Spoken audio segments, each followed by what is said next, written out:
Hi everybody, it's Christina here from Mystical Essence with your February 2020 reading. As usual, I've drawn 3 cards for the month to represent the beginning, the middle and the end of the month. I hope your January 2020 has been okay. It's been a bit of a rough start for a few of you, but for the most part, I think it's like the final dregs, for want of a better word, of preparation for something much better in 2020. So we're just entering the year of the metal rat under the Chinese Lunar New Year. So if you're keen to know more about that, just look it up and you can find a lot of information about it and how it affects you directly. But I feel like it's going to be a pretty good year for most of us, as long as we listen to our intuition and trust ourselves. That seems to be the main theme so far, is self-trust and self-care, minding our own business rather than worrying about what other people think or feel, or whether they agree with us or don't agree with us. It doesn't really matter. So straight to the reading then for February. So February is going to be a month of creation. So it's a leap year this year as well, so that's always nice. And we've got a 29th of February. Now, for me personally, I absolutely love it when it's 29th of February. For me, it's a very auspicious time to do some real crafting work, and I don't mean knitting, I mean crafting and creating the ideal life that I'm trying to manifest for myself. So each leap year, I mean, I do this regularly, but particularly in a leap year, I go through and kind of reassess the last 4 years of what I've done, what worked, what didn't work, what changes I made, what changes I promised myself to make and never did, all those sorts of things. And I kind of did like a year in review, but for the last 4 years. And I spend a lot of February kind of reinventing myself, in a manner of speaking. I don't really change. I'm pretty much me.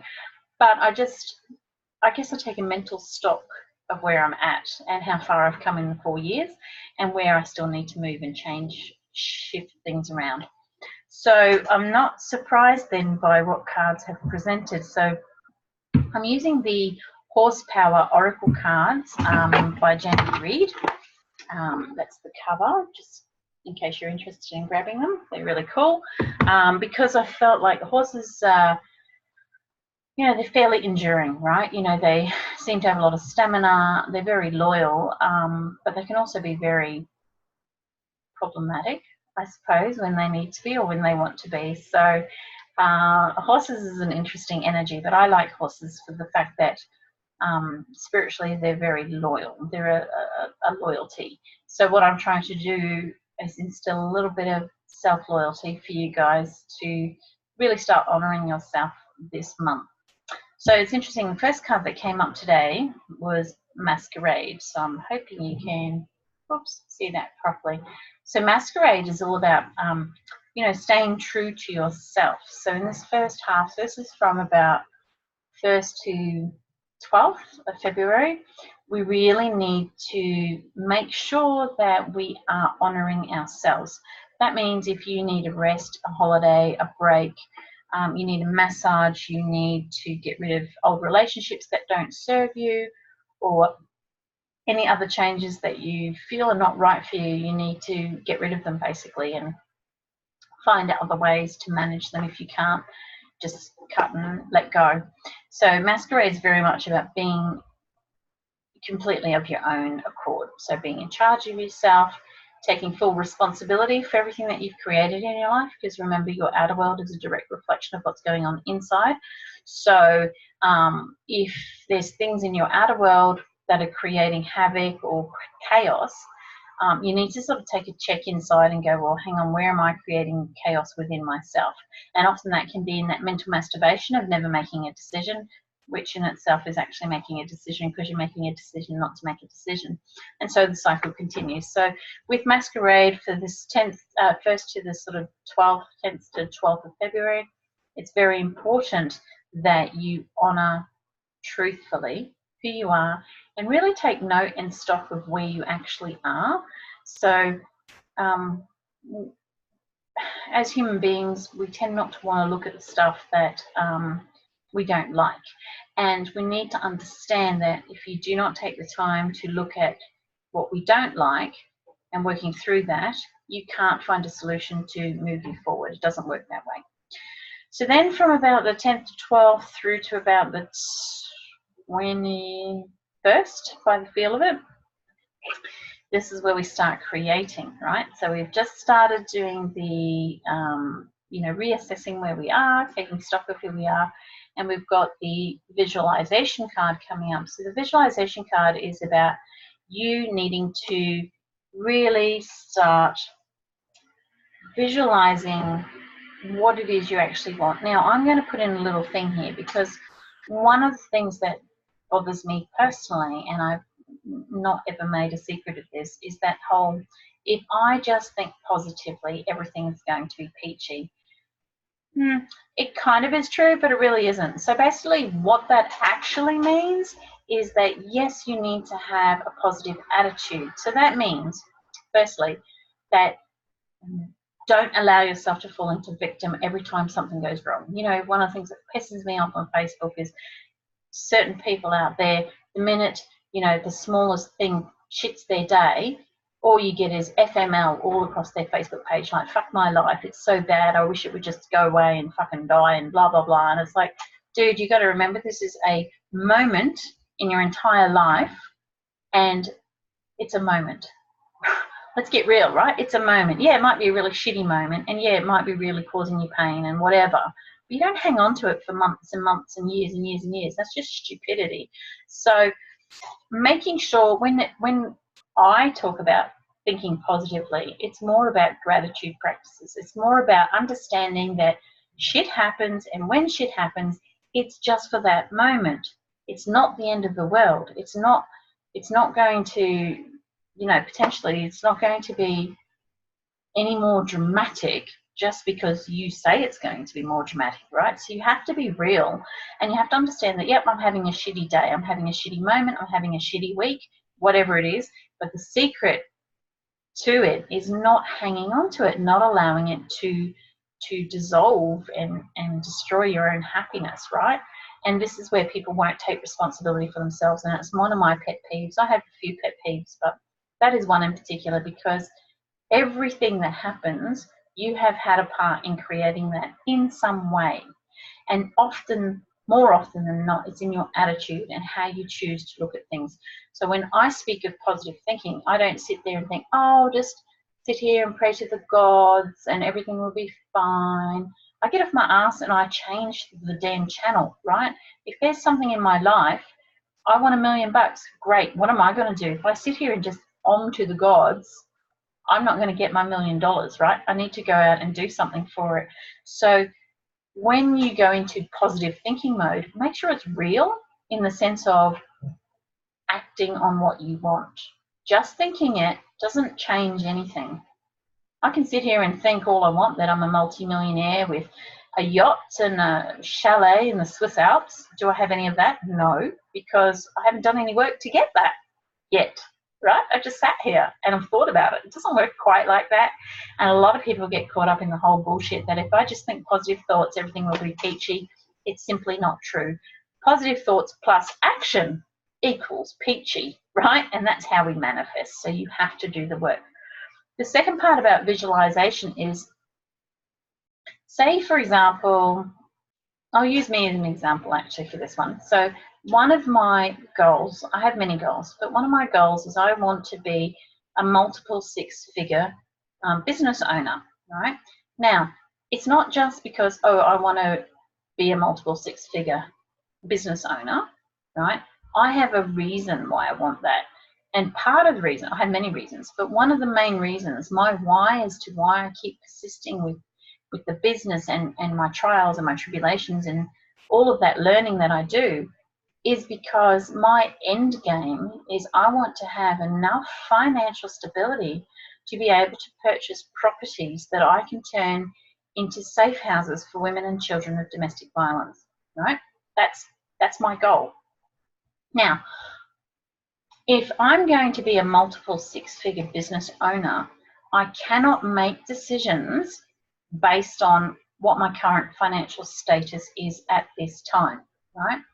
Yes, I'm real. Yes, we pay our bills. Yes, we do all of those things. But I can't sit there and be in, for example, in a poverty consciousness mindset and expect to be earning $650,000 a year. It doesn't work. So when you're doing your visualizations, when you're trying to create something, you need to come from a space of, first of all, clarity, because if you don't have clarity, you don't know what you're really wishing for.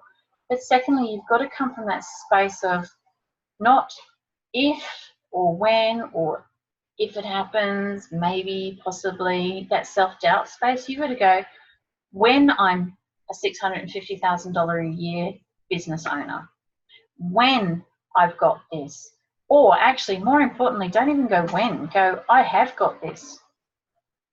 It's like that old fake it till they make it, but you're not faking it in the sense of sitting on your ass and not doing anything, right? You're making decisions to get you to where you are from the space of if you've already got that. I hope that makes sense. I kind of asked that around a little bit. But essentially, basically what I'm saying is that for me, like, my dream is to have these properties for women and children with domestic violence to, you know, help them rehabilitate their lives and educate them and teach them how to be very self-sufficient women and balanced children, right? That's my dream, that's my passion, that's why I do what I do. That's my big why. There's lots of reasons, but that's my really big why, because that's my end game. So what I need to do is go, okay, if I want that, what steps do I need to do now to get to that point? So that's what I mean. I'm taking that positive mindset. I'm visualizing from now in order to achieve that. I'm not going, well, when I've got $650,000, I'll go buy these properties. What I'm saying is, right now, to get to $650,000 a year, I need to be doing X, Y, and Z, and this is what I need to do. So visualization is very much about being, it's not really fake it till you make it unless you're putting the actions behind it. So as I said before, you can visualize having a yacht, you can visualize having a Swiss chalet somewhere beautiful. That wouldn't be so bad, actually, given the heat in Australia at the moment. But you want to be able to visualize from a point of already having that thing, right? Even though you don't have it, you want to be able to set your intentions for creation as if you already have that. It's like, okay, what did I do to get to, in my case, $650,000 a year? What is it? What action steps did I do? So I'm coming from the mindset of already being a $650,000 business owner, and then I'm reverse engineering it to the here and now. So what steps did I get? Okay, so first and foremost, I would have had to do X, Y, Z. Then from that to get to there to this. So you're reverse engineering it, and this is where your visualizations have to come from. That's a little bit woo-woo for some of you, potentially, but that's the best way to do visualizations. Not sitting in meditation and going, oh, all this money's just coming to me. That does help, but oh, all this money's coming to me, and oh, I'm just swimming in an ocean of, you know, $10,000. Oh my God, that's so amazing. Whoopie-doo. That's bullshit. It's not going to work if you're just sitting there.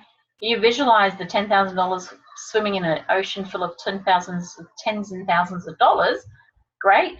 Feel it, be it, but then act as if you already got there. That's how you do powerful visualizations. So between the 12th and the 21st of February, that's the space you want to be in. You want to be in that space of clarity, of dynamics, and of making decisions and taking actions from the place you are aiming for, as if you already have achieved that. And then reverse engineering it to where you are now so you can get a clear pathway. Then from the 21st of February through to the 29th of February, we've got the best card ever, and it is the happiness card. Don't you just love that horse? My God, it's so cute.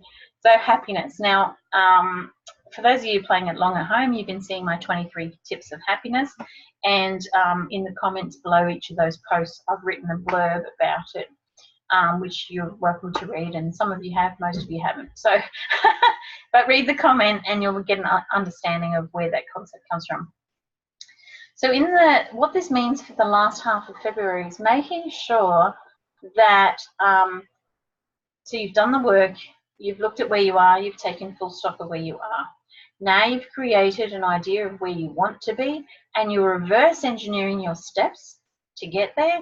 So then by the end of this month, you have a plan for your divine happiness, okay? So this means making sure that not only do you do a goal sheet or goal setting or whatever, you write it down, you make yourself accountable somehow. I like to tell my friends what I'm trying to achieve so that they can pull me up when I slack off, because I'm human and I do. So you want some sort of an accountability system there with people that you trust to support you, not the people who go, well, that's a stupid dream, don't worry about it. And what you want to be able to do is you want to be able to play and be joyful and go singing, go dancing, whatever it is that brings you joy, because the more joyful energies you can surround yourself with, and the more joyful playfulness that you can bring within yourself by doing the things that really light you up, the easier it becomes to manifest what you're trying to manifest. So February is a big month and a massively wonderful opportunity for you to really get serious about what you want in life and actually starting to commit to a plan. Again, no good having a plan and saying, oh yes, I'm going to earn $650,000 a year this year. There's no plan. There's no plan. And there's an old saying, what is it? Those who fail to plan to fail, or something like that, right? So you need to be able to taking that time to yourself, so you get, like I said, first and foremost, you want the clarity about what you're trying to achieve in your life. Then you want to make visualizations and decisions from the space of actually already having achieved that, and then reverse engineering it so you can work out your steps. And then you want to be able to create a goal plan or a step-by-step action plan, whatever you need to do. You find yourself an accountability partner, and then you set those wheels in motion with play and laughter and love and compassion and doing all the things that bring you joy. Do all those things in February, and it will start the motion for a happier, healthier, sparkly, shiny, magical 2020. All right, that's it for me now. I look forward to connecting with you soon. Bye for now.